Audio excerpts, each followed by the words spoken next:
I'm not as young as I look. And I've been around the block once or twice, but I've never quite had a challenge that is as daunting as the one that confronts me today. To summarize these three superb talks.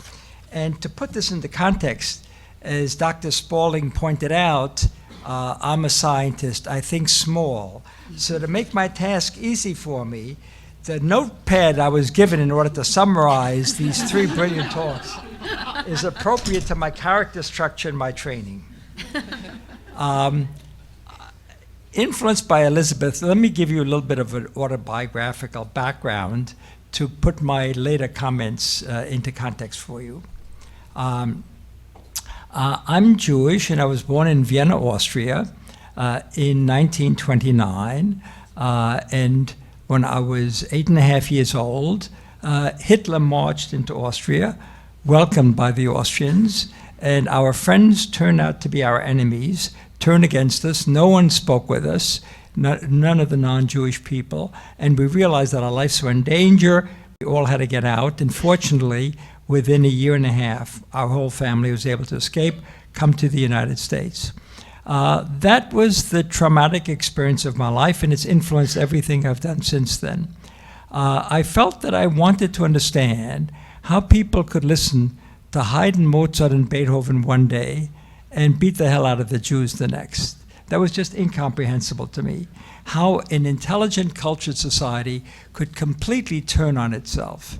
Zuckmayer, the great German dramatist whom I was later to write about in my honors dissertation at college, was a liberal dramatist who wrote in Germany. He actually wrote a play called The Teufelsgeneral, The Devil's General, predicting Hitler's rise to power. When Hitler came to power, he left Germany, came to Austria, and he was there when the Austrians turned against the Jews the moment Hitler came in. And he said, I've never seen an experience like this in my whole life. I was at the trenches. I saw gas war. I saw my colleagues die next to me. I was in Munich in 1925 for the Hitler Putsch. I was in Berlin when Hitler came to power. But nothing was comparable to the outburst of anti-Semitism that I saw in Vienna, March 13th, 1938. It was as if Hades had opened up all of its doors and belched out its most ugly venom. That obviously made a big impact on me, and I wanted to understand that. And I was interested in history in high school. I went to Harvard because of the help that I got from a high school teacher, and I majored in history and literature in order to understand this. And I wrote my dissertation on the response to National Socialism of 3 German writers. But while I was in college, I became under the influence of a very wonderful art historian who later became a psychoanalyst, Ernst Chris. I'm going to speak about him tonight, who said to me, if you want to understand motivation, what makes people what they are, studying history and literature is not going to get you there. You want to do psychoanalysis. You want to understand the human mind. So I quickly turned around, very much like you did, and went to summer school the summer between my junior and senior year, quickly took the science courses required for medical school, went to medical school with the idea of becoming a psychoanalyst. In my senior year, I decided that even a psychoanalyst should know something about the brain. So I took an elective in neurobiology and fell in love with it. And later on, even though I finished my training in psychiatry, and wanted to become a psychoanalyst, I decided I would devote my time full-time to basic science, and particularly to memory storage. So I've had some experience with the humanities as well as some experience with science. So I'll make my comments about these 3 talks in relationship to my own experience. First, I'm going to work backwards. I'm going to begin with Elizabeth. And forgive me, I'm going to repeat some of the things we discussed briefly when I first met you. So 2 weeks ago, I had the privilege of having a wonderful dinner that included Manny Axe, a wonderful pianist, and Yo-Yo Ma, the great cellist. And they have performed together for 40 years. And they were just fantastic people. Not only describing their interactions with each other, but they had read, amazingly enough, my book on art and science, and they wanted to know, why do people respond to music the way they do? I had not read Elizabeth's book, although I went out and rapidly bought it afterwards. But some of the things that she mentioned sort of intuitively came to me. And I put it in my own terms.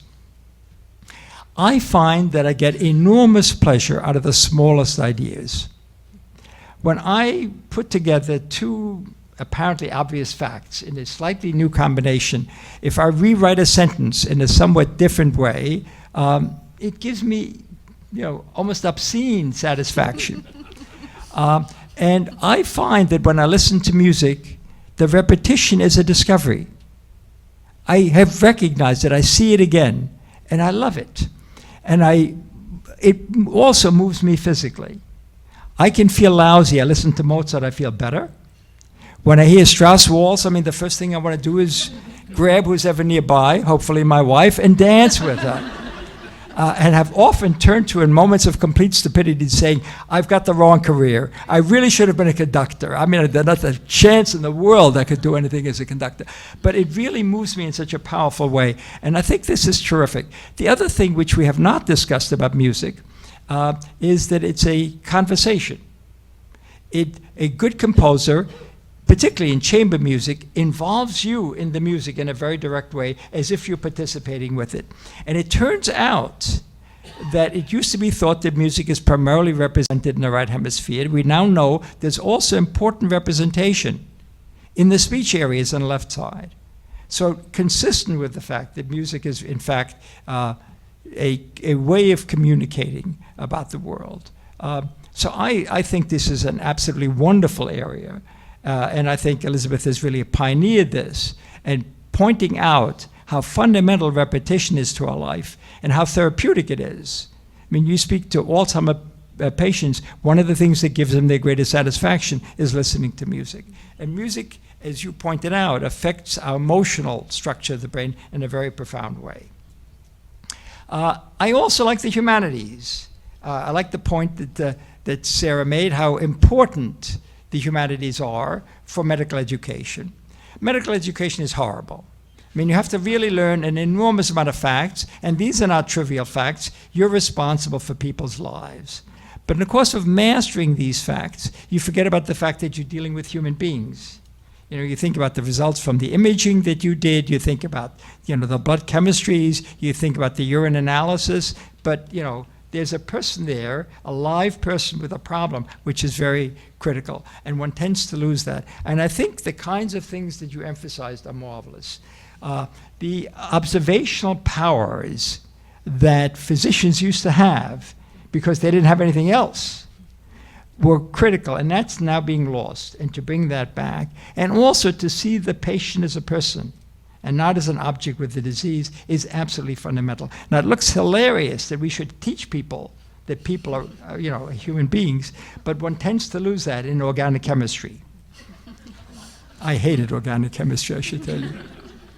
The other thing, one has to give credit to psychoanalysis, which has a lot of weaknesses, but one thing Freud did was to teach us how to listen to people. A phenomenal contribution. If we learn nothing from Freud other than that, the insight that there are subtle, unconscious processes being communicated to you in the conversation that are extremely important. So I think introducing medical students to the humanities is great. I have difficulty with Dr. Spaulding's arguments. I hope you don't mind. This is an honest disagreement. And let me put this a little bit into historical context. How to begin? At the beginning, everything was philosophy. We had really no empirical science. We had no way of studying the human mind. We had no way of studying the universe. So everything was really done through thinking about it. And philosophy was the dominant intellectual force. With time, as empirical science developed, we began to have parallel, and in some ways more objective ways, of studying the universe. And the role of philosophy in those disciplines altered, and in some cases disappeared. In my area, psychiatry, thinking about the mind, philosophy was important for the longest time because there was no psychology. Psychology really came along and sort of in the end of the 17th, beginning of the 18th century, even later, and really only became empirical with Ebbinghaus at the beginning of the 19th century and became powerful in the 20th century. And initially, it restricted itself in a very empirical fashion to classical conditioning, operant conditioning, rather limited aspects of the human mind. But with the emergence of cognitive psychology, the function for philosophy within neuroscience became more restricted. And if you look at the best philosophers of mind, people like Searle or Pat Churchland, they know a great deal about brain science. And I would say they're close to being brain scientists. So I think in order to be a philosopher that makes useful contributions to science, you have to be deeply involved in it. You have to really know it well. And I'll just address some specific issues. If you take, for example, the most magnificent contribution in biology of my lifetime, it's the finding that there are genes, that genes are made of DNA, that DNA encodes through a 3-letter code for messenger RNAs that makes proteins. DNA makes RNA, makes proteins, and how these get mutated in diseases. A phenomenal set of contributions. I would dare say, Dr. Spaulding, you would have a difficult time pointing out one philosophical insight that altered the direction of molecular biology. So there are areas in which the empirical science is so powerful that outside disciplines, have had an impact, structural biology, but philosophy has not been one. And I find it a little bit difficult thinking of the fact that scientists are small-time thinkers and philosophers are big-time thinkers. I like to think of myself as a big-picture person. Now, you, granted, may have a much bigger picture than I do, but I teach the people in my lab that it's important not only to get data in a very reliable way, but to think about them creatively. And when we meet, which is on a regular basis, I try to get them to look at the data in a broader context, a historical concept, a conceptual context, an interrelationship concept. That's my job as a teacher, to try to get them to see the big picture if there's a big picture there. So I think you're doing a little bit of an injustice of what most scientists really try to do. Now let me take some specific examples. You had issues with the fact that neurophysiologists, biologists don't believe that there's any free will. I think that's, if I may say so, a misconception. First of all, there's a variety of neuroscientists. They don't all think like me, thank God. They think the opposite end of the scheme. But let me just give you the experiment and how people have talked about it. Libet did a very profound experiment, Ben Libet. He used an evoked response that tells you when a movement is initiated, the decision to make a movement is initiated, and he had a person make a specific movement. It wasn't as complicated as this, but picking up a glass of water. And he wanted to do that, and to indicate when he first wanted to do that, okay? And when he did this repeatedly, he found that there was an evoked response that you, sir, sitting there could see before the person had made the decision consciously to pick up that glass of water. So what does that mean? Anybody? I want a drink of water. The decision was made unconsciously. No, what's so bad about that? I mean, we would be upset if there was no brain signal for the decision to do it. Then it would be mysterious. Unconscious decisions are made all the time. We decide whom we marry in large part because of unconscious decisions. I'm exaggerating things. But there are detailed cognitive psychological studies of the power of unconscious. There are different kinds of things we can decide better unconsciously than consciously. We can only hold a limited amount of information in consciousness, but unconsciously we can hold lots of information, and therefore, if there are multiple options, you're probably better off making unconscious decisions. So I think that a lot of these are sort of polemical problems. You raise the issue that philosophy has a lot to contribute to the area of psychiatry.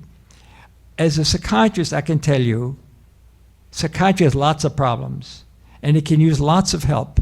But I honestly don't see a single role for philosophy in psychiatry. What's the problem with psychiatry now? Why does it differ from cardiology?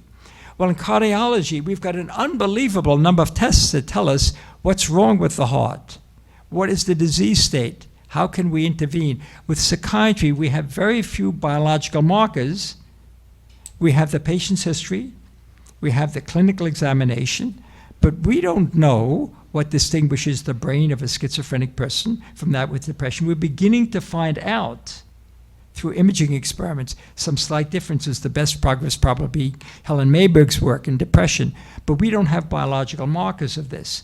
As a result, we have a very limited biological understanding, and I don't understand if we can't distinguish them on medical, biological terms, how's philosophy going to help us?